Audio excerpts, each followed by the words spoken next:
안녕하세요, 10월입니다. 이번 영상은 엘릭서 정지 옵션 서포터 편입니다. 서포터의 경우 효율을 두 가지로 나눌 수가 있는데요. 첫 번째는 회복 보호막 효율이고 두 번째는 딜러 딜증 효율입니다. 먼저 회복 보호막 효율부터 알아보겠습니다. 공용 옵션에서 회복 보호막 효율 관련 옵션이 없기 때문에 전용 옵션을 분석해 보자면 상위 전용 옵션의 경우 최대 생명력만 회복 보호막 효율이 증가하는데요. 최대 생명력 17만 기준으로 최생의 회복 보호막 효율은 다음과 같습니다. 다음은 어깨 전용 옵션입니다. 보호막 강화와 회복 강화를 선택할 수 있는데요. 이는 직업에 따라 취향에 따라 선택하면 되지만 개인적으로는 바드는 보호막 강화, 도화가는 회복 강화를 추천드립니다. 그 이유는 바드의 경우 수호의 연주와 위노뮤로 거의 상시 실드를 유지할 수 있기 때문에 보호막 강화의 효율이 좋지만 도화가는 만개라는 대인 회복 케어가 있기 때문에 회복 효율이 좋기 때문입니다. 홀라의 경우 신보의 실드와 짜릴이 같이 있기 때문에 취향껏 선택해주시면 되겠습니다. 다음은 투구 장갑 전용 옵션입니다. 각각 부위별 레벨별 회복 보호막 효율은 다음과 같습니다. 따라서 최생 5레벨과 투구 장갑 5레벨, 보호막 강화 5레벨을 달성하게 되면 얻게 되는 회복 보호막 효율은 회복이 20.5%, 보호막이 25.4%입니다. 전문의가 회복 보호막 효율 24% 증가인 것을 감안하면 각인 한 줄에 같이 해당하는 것을 알 수 있습니다. 다음은 딜러 딜증 효율을 알아보겠습니다. 엘릭서의 공버프 효율 증가는 서폿의 기본 공격력에 비례하는 공증 버프에 해당하기 때문에 공용 옵션에서는 서폿의 기본 공격력을 올려주는 무기 공격력과 스탯 중 선택할 수 있는데요. 강화가 무기 방어구 분등 강화라고 가정하고 계산한다면 다음과 같이 무공이 스탯보다 딜증 효율이 높다는 것을 알 수 있습니다. 따라서 스탯보다는 무공을 추천하며 이때 무공 5레벨을 5부위 가져가게 되면 딜러의 0.72%의 딜증을 기대할 수 있습니다.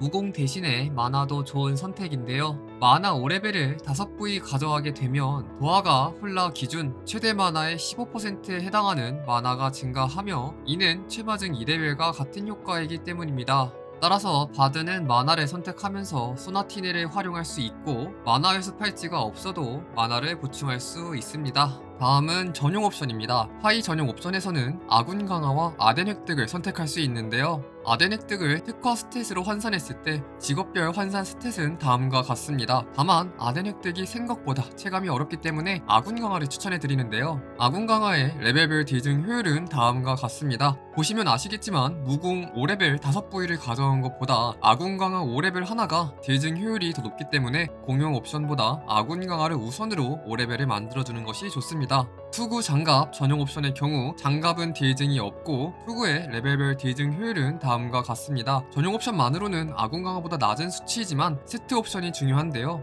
마지막으로 세트 옵션을 비교해 보겠습니다. 서포터를 위한 세트 옵션은 선각자, 신념, 진군 이렇게 3개인데요. 1단계, 2단계의 세트 옵션별 딜러의 딜증 수치는 다음과 같습니다. 보시면 아시겠지만 딜증 자체로는 진군이 가장 높은 것을 확인할 수 있는데요. 하지만 진군의 부가 옵션인 이속 8%는 극신 서폿에게는 없는 것과 마찬가지이기 때문에 신념과 선각자의 부가 옵션의 가치도 생각해야 합니다. 먼저 신념의 경우 아덴 획득 5% 증가인데요. 이를 특화 스탯으로 환산하면 다음과 같습니다. 하지만 현재 서폿 메타가 공증을 비지 않게 하기 위한 극신인 것을 생각한다면 아덴 획득 상승은 큰 메리트가 없습니다. 따라서 반대로 선각자의 쿨감 5%의 가치는 높을 것으로 짐작할 수 있는데요. 먼저 이를 신속 스탯으로 환산하면 다음과 같습니다. 이는 신념으로 얻게 되는 특화 스탯 수치보다 높은데요. 그렇다면 가장 중요한 범위형 공증 스킬의 쿨타임은 어느 정도 감소하는지 알아보겠습니다.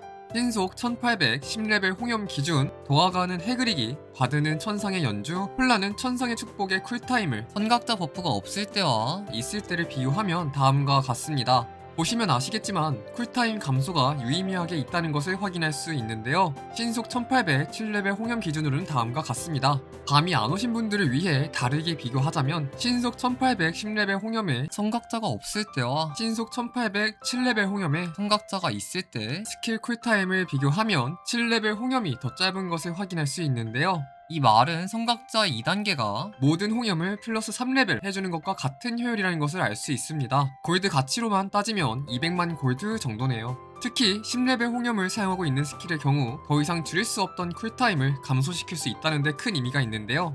단적으로 현재 무한 공증이 불가능한 홀라의 경우 선각자 2단계를 활성화시키면 신속 1836, 홍염 10레벨로 천상의 축복 쿨이 16초가 되어 무한 공증이 가능해진다는 것이죠. 따라서 세트 옵션의 경우 딜러 딜증 자체는 진군이 가장 높으나 쿨타임 감소 효율이 굉장히 좋기 때문에 개인적으로는 선각자, 진군 중에 선택하시면 될 것 같습니다. 그렇다면 모든 딜증 효율 증가 옵션을 가져가게 되면 어느 정도 효율이 나오는지 알아봐야겠죠. 무궁 5레벨 5부위와 아군 강화 5레벨, 진군 5레벨 2단계 활성화를 가정한다면 딜러의 4.53% 딜증을 기대할 수 있습니다. 이는 1, 2 고대 무기 기준 2.5강에 해당하는 딜증 수치인데요. 이는 파티원 전체 딜증이기 때문에 파티원의 무기가 2.5강씩 더해진다고 보시면 되겠습니다. 여기까지 서폿의 엘릭서 정제 옵션에 대해 알아보았습니다. 이번 엘릭서를 정말 잘 만들었다고 생각하는 게 딜러보다는 서폿을 위한 옵션을 분석했을 때 느꼈는데요. 서폿의 무기 강화로 인한 딜증 효율이 미미하기 때문에 성장체감이 되지 않았던 서폿에게 엘릭서는 성장체감을 제대로 느낄 수 있는 요소가 되지 않을까 싶습니다. 도움이 되셨다면 구독과 좋아요 부탁드립니다. 시청해주셔서 감사합니다.